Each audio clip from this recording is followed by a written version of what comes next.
What's good? It's your boy Fanon. Okay, this is gonna be a good day of fights. For this video, though, I'm gonna talk about a bout that took place last night between Ryan Garcia and Jason Velez of Puerto Rico, and something that Gervonta Tank Davis said in response to that, to the fight, Ryan Garcia's performance, as well as Kevin Cunningham, the trainer for Gervonta Davis. Now, we know that, first of all, before I get to any type of criticism about the fight, the only thing that I really have to criticize Ryan Garcia about is he talks too much. And that is an affliction that might actually wind up helping him as a boxer. He's a confident kid, and I like him. So I don't have anything. What I saw last night doesn't discourage me. It doesn't make me less of a fan of Ryan Garcia. I like Ryan Garcia. I think Ryan Garcia is going to be a very good boxer. But there's definitely some things he needs to work on, like his jab and using his jab more consistently. I think, and this is me, Monday morning quarterbacking, and definitely, I don't ever claim that I am the most knowledgeable person in the world about the way in which boxers need to approach specific bouts, but it was just clear to me that Ryan Garcia could save himself a lot of drama if he really had a good stiff jab to the body and a jab to the body, jab up top, jab to the body, jab up top, instead of just letting the guy continue to walk in on him. But that said, he's nowhere near ready for Gervonta Davis. If that's a fight with Gervonta Davis last night, that kid's gonna go to sleep in 2 rounds, 3 rounds tops. He fights with his head straight up, his chin straight up in the air. When he gets pressed, he goes straight back. He doesn't have a jab that's going to keep you off of him. And Gervonta Davis is going to absolutely plaster his body. And as soon as he drops, he doesn't even have to drop his. He holds his chin straight up in the air. He's going to get knocked out. But that said, he's only 19 years old, so he's 19 years old.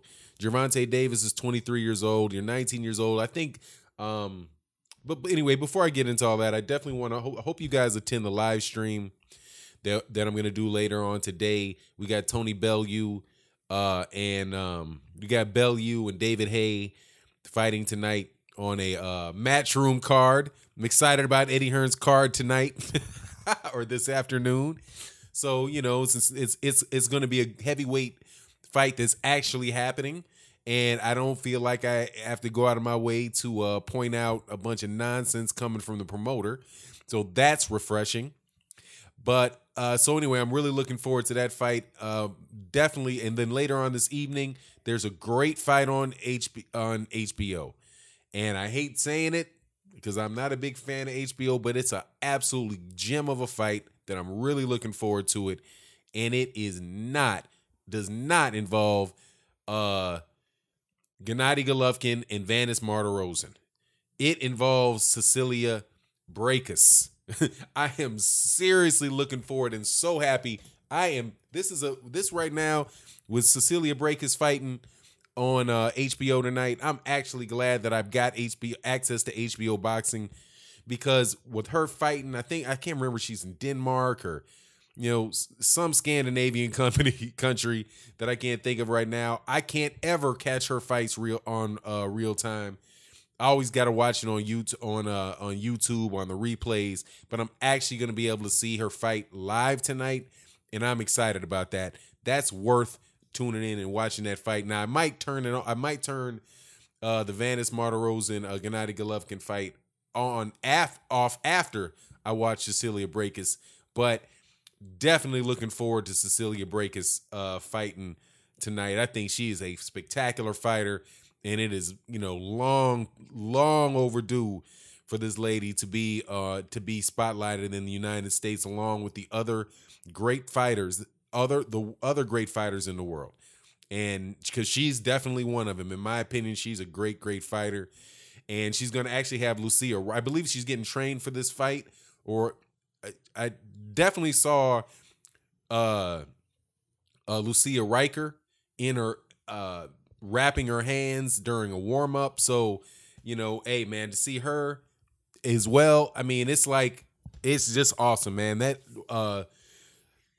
Riker and Ann Wolf, two legendary boxers in my opinion, who do not get nearly the credit that they deserve for what they did in the sport, and how, you know, absolutely great of fighters they are. So anyway, so that said, those definitely going to have live streams during that fight. So I hope that you guys will attend the live stream. The best way to attend the live stream is to hit the bell icon and subscribe to the channel and hit the bell icon, so that way you can be notified of when they are. Once again, and thanks to everybody that donated to the super chats and donated through Venmo and Patreon. We, you know, hey, it's the love is appreciated. And every time I do one of these videos, I'm making sure that I let you guys know, every time you do that, you guys really do help us, you know, go out into the community and, you know, help some of these kids that, you know, don't have people for them.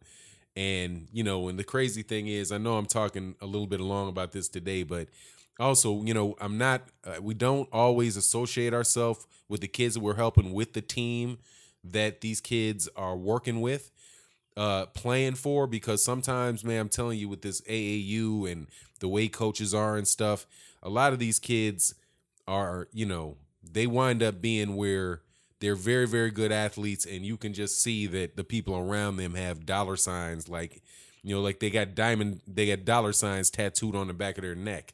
So, you know, just to kind of stay away from that type of stuff, man, we just work with the parents. The kid needs something, or ask the parent if the kid needs something, and then we'll, you know, make sure the kid gets what they need, and talk to the kids about reading and all those type of things.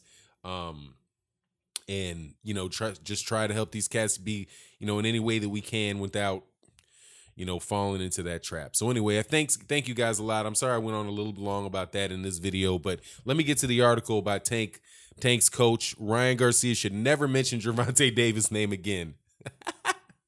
On Friday night, super featherweight prospect Ryan Garcia passed his toughest test to date when he defeated former title challenger Jason Velez 26-5 via unanimous decision in Carson, California. The final scores were 99-91 on all three cards, but the scores didn't indicate the competitiveness of the bout. Garcia had predicted a fourth-round stoppage, but the veteran Velez extended him the full 10-round distance.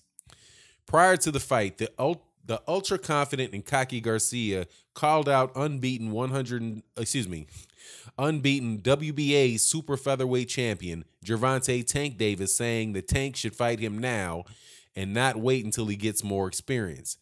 After the performance on Friday night, Davis's trainer, Kevin Cunningham, found Garcia's comments to be comical. That kid should never mention Gervonta Davis' name again, Cunningham told Boxing Scene. Ryan Garcia wouldn't make it out of the second round with Tank. The kid needs to stop running his mouth and focus on learning his craft. There's levels to this shit. Davis steamrolled former champion Jesus Cuellar in 3 rounds last month at the Barclays Center in New York to capture his world title. The fight was the first under the guidance of Cunningham, who had this advice for Garcia. He's a prospect with a lot to learn.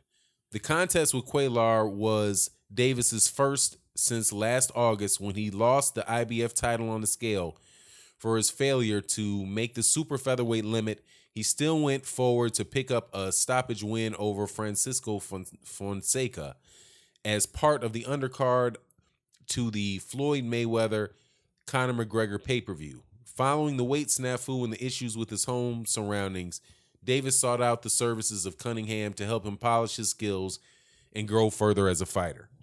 Yeah, a couple corrections in this article. Number one, that was a co-main event. that Gervonta Davis was on when he fought Francisco Fonseca. Um, and yeah, but the rest of this, I gotta tell you, man, he's 100% right. You know, he's and the second thing is Velez. They say he's a former title contender, but I mean, title like a secondary title challenger. It's not as if he fought for a major championship belt. This guy Velez He's a 30-year-old cat out of Puerto Rico. He started his career as a bantamweight, and he moved up to. He was a bantamweight, then he moved up to featherweight, and I think maybe the year before last, when he was like 28, 29 years old, he then moved up to super featherweight. And so yeah, this probably is his Ryan Garcia's toughest fight to date, but this is not against a guy who really should have done as well as he did against a guy of the caliber of Ryan Garcia. Even without Ryan Garcia's with Ryan Garcia not being as experienced as as a Gervonta Davis. But I'm not, like I said, the things that I saw in Ryan Garcia last night was really that he just couldn't keep his distance from the guy, from Velez, and he also didn't fight on the inside much at all. So when it was just, once the guy got in his chest, it was just hold, grab, push off, and rewind, right? It didn't seem to me as if he really was able to invest much to Velez's body, right? And he didn't, I mean, not with the jab, not with not with power shots. He doesn't fight inside fight very well, or at least that's not the route that he took last night. So, it is what it is with this kid. I like him though. I like him. I like his jab. I think he's strong. I like his attitude. I don't have any problems with him calling out Gervonta Davis and having that degree of confidence. I think there's a lot of those guys around, but Gervonta Davis, I think, is about definitely probably 2 levels above what Ryan Garcia can handle right now. Like I said in the beginning, there's the Ryan Garcia fights Gervonta Davis this year, that I agree with what Ryan Garcia said. Yeah, fight him sooner than later, before you get more experience. Yeah, but if he does it right now, he'll ruin Ryan Garcia. He'll ruin him. That leaning, not having an effective jab, not being able to fight on the inside. I think he's fast though. I will tell you that. I think he's got good hand speed. But that's a recipe for disaster. So but I'm going to be interested to see is, on the other side of it, is the people who I kind of think is in the same class or in the same developmental level as Gervonta,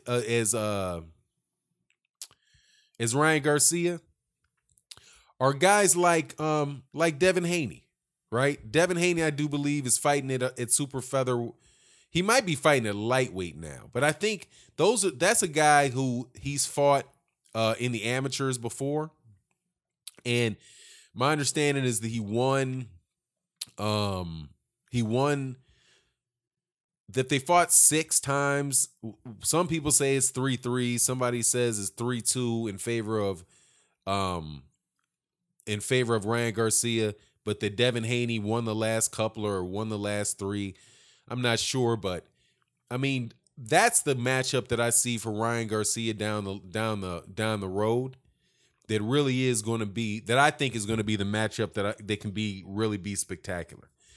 I don't see him even being at the weight class, because right now he's at 100. If he's at 130 pounds, he's 19 years old. He's 5'10". Ryan Garcia is going to wind up at 100. He's going to wind up at 140 pounds. He probably could be up as high as 147 pounds, because when you're 19 years old, I think he turns 20 in something like June. He's not even really. He doesn't even have his real man strength yet.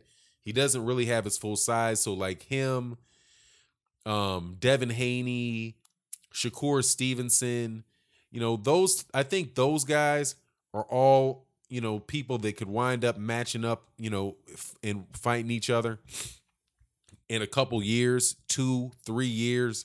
Devin Haney has 18 fights. I think Ryan Garcia might have.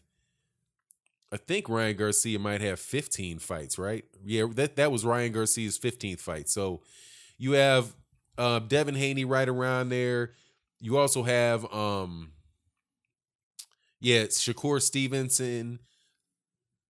And I'm not sure if Mick Conley down in that weight division.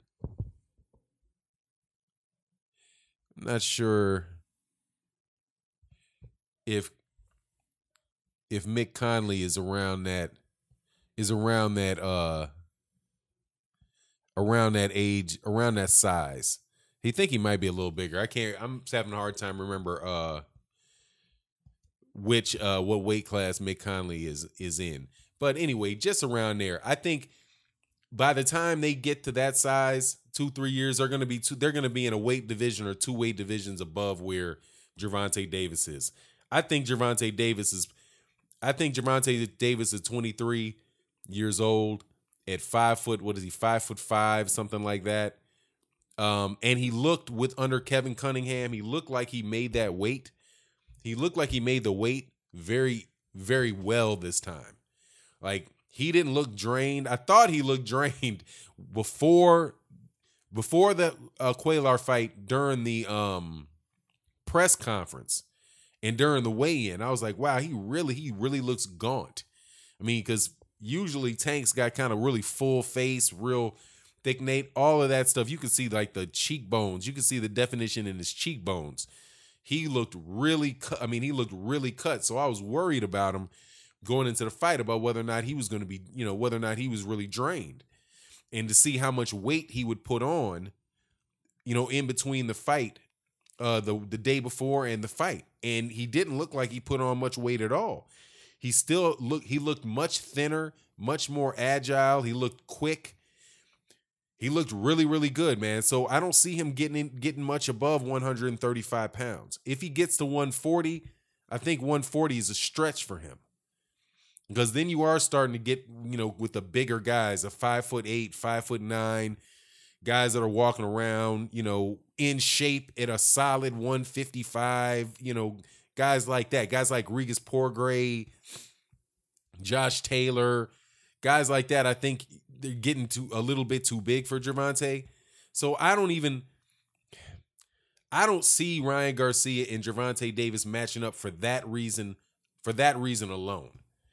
But definitely at this stage, he's got no business in the ring with him. So the next steps, in my opinion, for Ryan Garcia, because I do think now, if I'll tell you this, if Oscar De La Hoya rushes this kid, he's gonna get hurt.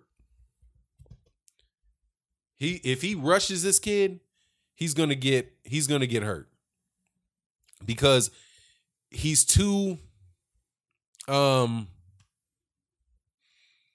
God dog, man, he just goes straight back with his head held high. Like I said, he doesn't really have a jab to the body. It's just, I just don't think that's a good look for him. But also I think they need to be careful with him. Now he might wind up, they got that guy Michael Conlon, and I just took the time to look it up, make sure that I was right about. Now he's an older dude. He's 26 years old. From Ireland. He's a featherweight, the guy that keeps fighting on the undercards for Top Rank. He looks like a pretty decent fighter. And he's at featherweight.